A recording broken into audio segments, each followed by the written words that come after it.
Îți urez bun venit la această citire profund intuitivă dedicată lunii pline în Scorpion, care are loc în data de 12 mai 2025.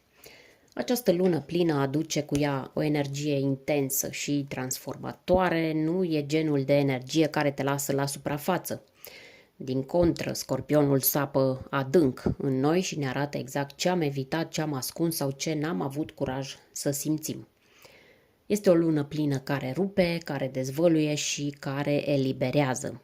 Tot ce nu este autentic, tot ce nu te mai definește, tot ce ți-a blocat vindecarea se cere scos la lumină.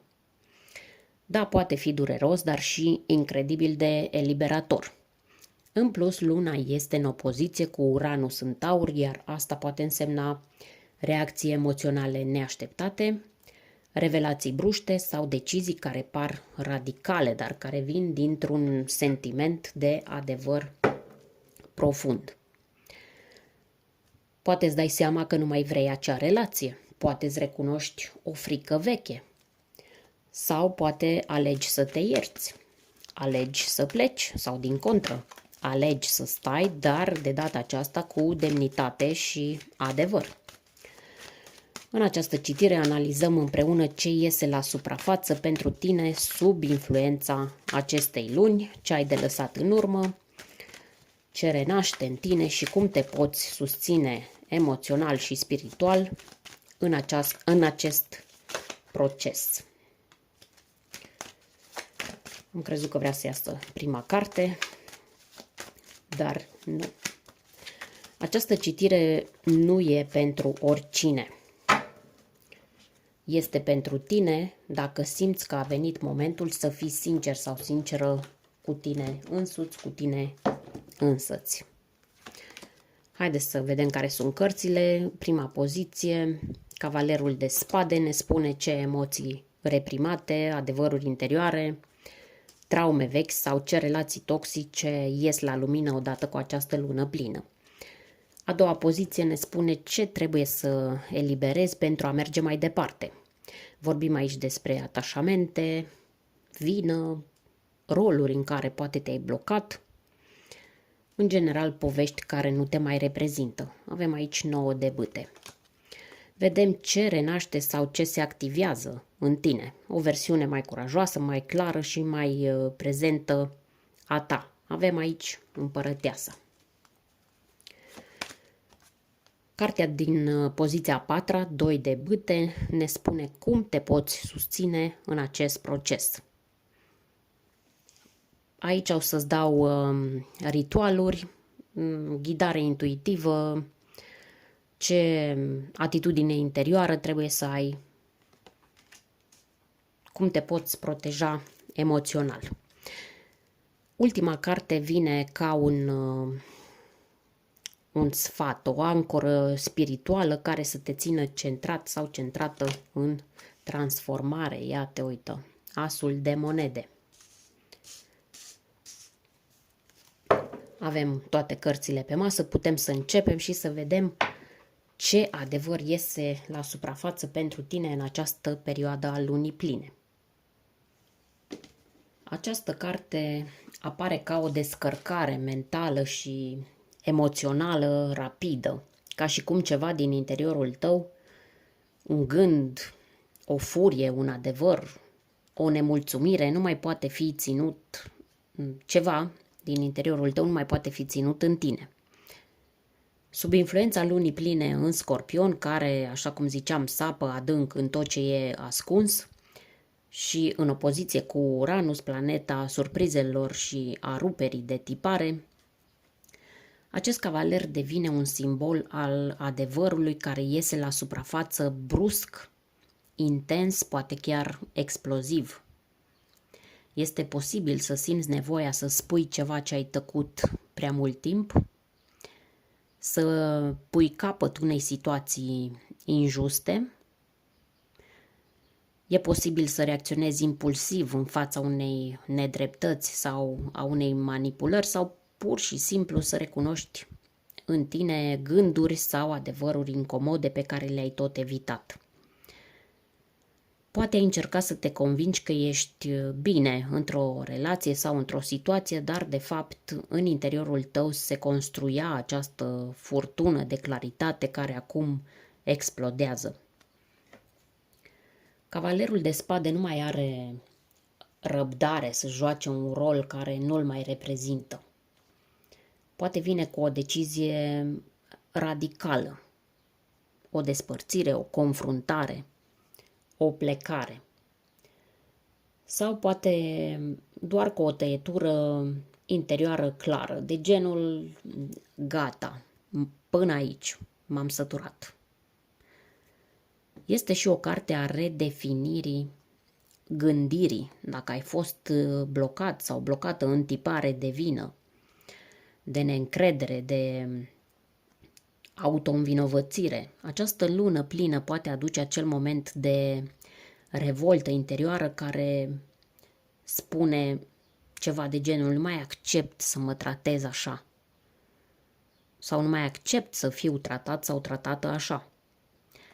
Și poate că cei din jur nu vor fi pregătiți pentru acest adevăr al tău, dar e momentul să fii tu pregătit sau pregătită pentru el. Această energie are câteva cuvinte cheie. Vorbim aici despre eliberare verbală, gândire clară, ieșirea din minciuni față de tine sau față de ceilalți.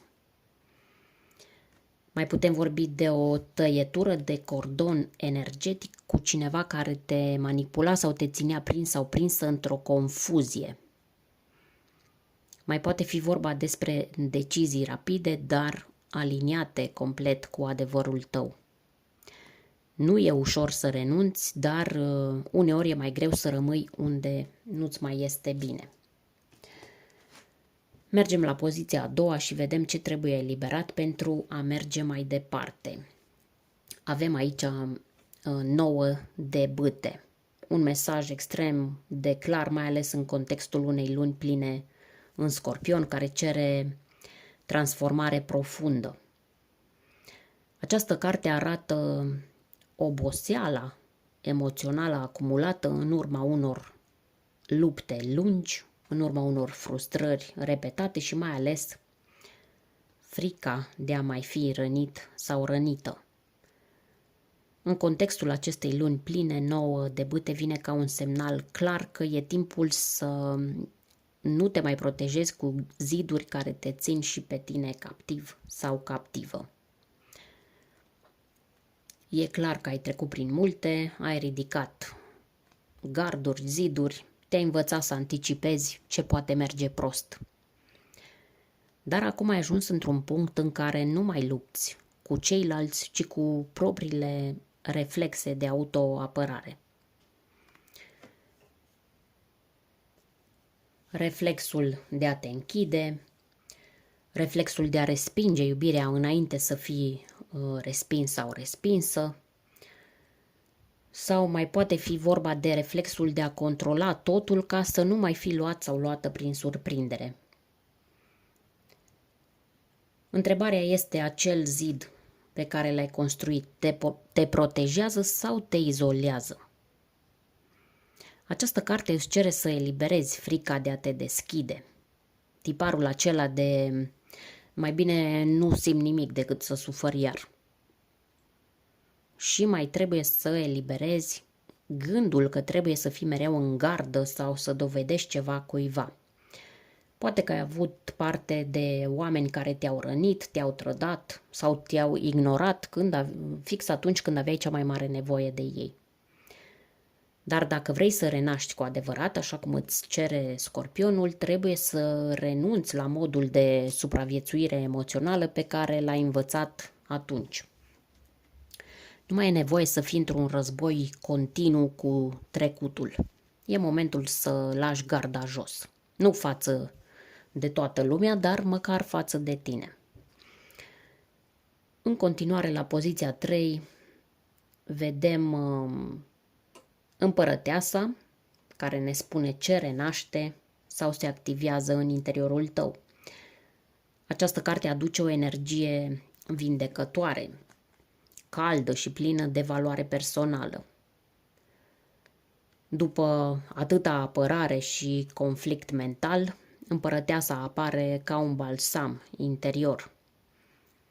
O renaștere a blândeții, a stimei de sine, o renaștere a energiei feminine, fie că ești femeie, fie că ești bărbat. Este semnul că odată ce lași jos armura, începi să-ți vezi adevărata ta valoare. Nu cea pe care alții au apreciat-o sau nu. Acea valoare care există în tine pur și simplu, prin cine ești, prin ce simți, prin ce ai de oferit. Împărăteasa este fertilitate, creativitate, frumusețe și putere emoțională matură. Este acea parte din tine care știe că merită iubire fără să se zbată pentru ea. Care știe că are voie să primească, nu doar să lupte. Care nu se grăbește pentru că are răbdarea oamenilor care știu ce sunt și cine sunt. În această lună plină renaște în tine respectul față de propria energie, renaște capacitatea de a atrage iubire, nu de a o cere, renaște încrederea că poți fi vulnerabil sau vulnerabilă și totuși în control și aș mai spune că poate chiar o dorință de a te ocupa de corpul tău, de spațiul tău, de tot ce te hrănește. Renaște în tine odată cu această lună plină. Este o carte care îți amintește că nu ești definit sau definită de ceea ce ți s-a întâmplat până acum, ci de felul în care alegi să înflorești după ce ai fost rănit sau rănită.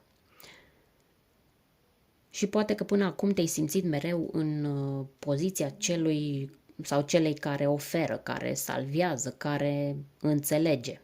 Dar acum renaște acea parte din tine care spune cu seninătate: știi ceva, și eu merit, și eu primesc, și mie îmi este bine. Haideți să vedem acum cum te poți susține în acest proces. Acest 2 de bâte ne spune că ești într-un punct de răscruce între ce a fost și ce poate fi. Între ce știi că nu te mai hrănește și ce ți-ai dorit, dar poate încă nu știi cum să primești. 2 de bâte te invită la alegere conștientă. Nu o alegere impulsivă, nu forțată, ci una care vine dintr-un spațiu clar. Și anume, ce îmi face bine pe termen lung. Nu trebuie să fie o decizie mare.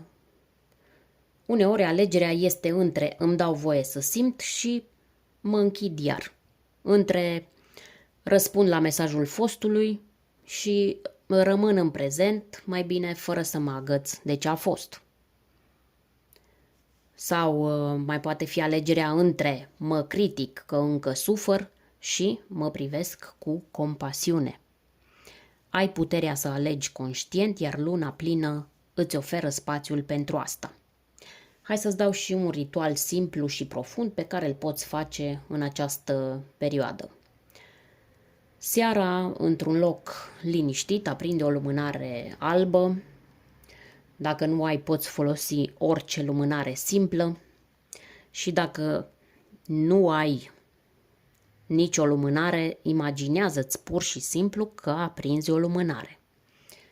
Apoi, ia o foaie de hârtie, pe o parte scrie titlul frumos Ce las în urmă. Pe cealaltă parte scrie ce aleg să chem în viața mea. Scrie tot ce simți. Poate fi o emoție, o persoană, să scrii despre o persoană, o oboseală, o idee fixă, orice. Apoi rupe sau arde partea cu ce las în urmă. Cred că înainte nu m-am exprimat bine. Împărțim foaia așa în două și aici scriem ce las în urmă și aici ce aleg să chem în viața mea. ca să putem rupe foaia după aceea, bineînțeles. Așadar, ziceam să rupi sau să arzi partea cu ce lași în urmă. Fă-o cu intenție. Fii acolo, prezent sau prezentă. Partea cu ce chem, păstrează-o. Împăturește-o mic și pune-o undeva unde să o vezi. Într-un portofel, într-o carte, lângă pat, știi tu mai bine unde. Închide ritualul cu o respirație adâncă și spune, cu voce tare sau în gând, ceva de genul: mă onorez pentru tot ce am fost și mă aleg cu încredere pentru ceea ce devin. Acest ritual nu e magie, este o formă de angajament față de tine. Poate nu schimbi totul într-o zi, dar când alegi în mod repetat ceea ce te hrănește, ceva în interiorul tău începe să se așeze. Și nu ești singur sau singură în asta. Asta este foarte important. Hai să vedem mesajul final pentru sufletul tău. Avem aici asul de monede. Acesta este darul pe care îl primești după ce ai avut curajul să vezi adevărul, să renunți și să te alegi pe tine. Asul de monede este o ancoră reală, o promisiune a vieții că ceea ce e sincer, curat și sănătos va prinde rădăcini. Dar mai ales că tu meriți un nou început stabil. Poate fi un nou început în iubire, poate fi o relație cu tine mai blândă, poate fi o alegere financiară curajoasă, poate fi o ușă care se deschide exact când nu te mai așteptai. Pot fi multe. Important este altceva. Acest as vine doar după ce ai lăsat spațiu pentru el. Nu poate intra în viața ta dacă rămâi în gânduri vechi, rămâi lângă oameni care te consumă sau în compromisuri care îți strivesc sufletul. Dacă simți că nu ai încă rezultate, dar ai început procesul, acesta e semnul că se va concretiza. Ce ai pus azi în mișcare, emoțional, spiritual sau energetic, va avea ecouri în viitorul apropiat. Ține-te de ce simți că e autentic. Fii consecvent sau consecventă cu ceea ce ai cerut în acea scrisoare, în acel bilet. Vorbește-ți cu încredere și trăiește fiecare zi ca și cum deja ai început acel nou capitol. Acest as de monede este o carte simplă, dar puternică. Nu promite miracole peste noapte, dar îți oferă o fundație nouă pe care poți construi cu liniște, cu maturitate și încredere. Asul de monede este semnul că ești pregătit sau pregătită să primești, nu doar să visezi la ceea ce îți dorești. Aceasta a fost citirea pentru influența lunii pline în Scorpion.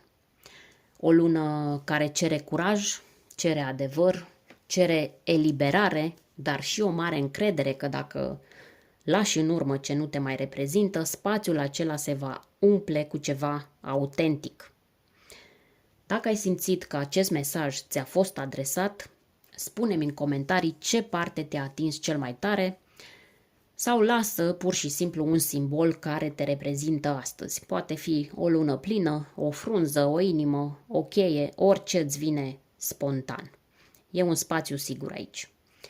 Iar dacă simți că vrei să mergi mai departe alături de mine, te poți abona și poți activa clopoțelul pentru a nu pierde următoarele citiri. Nu uita că pe canal găsești și alte citiri dedicate zodiei tale și conținut special pentru membrii comunității. Îți doresc o eliberare conștientă și începuturi curate. Ne revedem curând!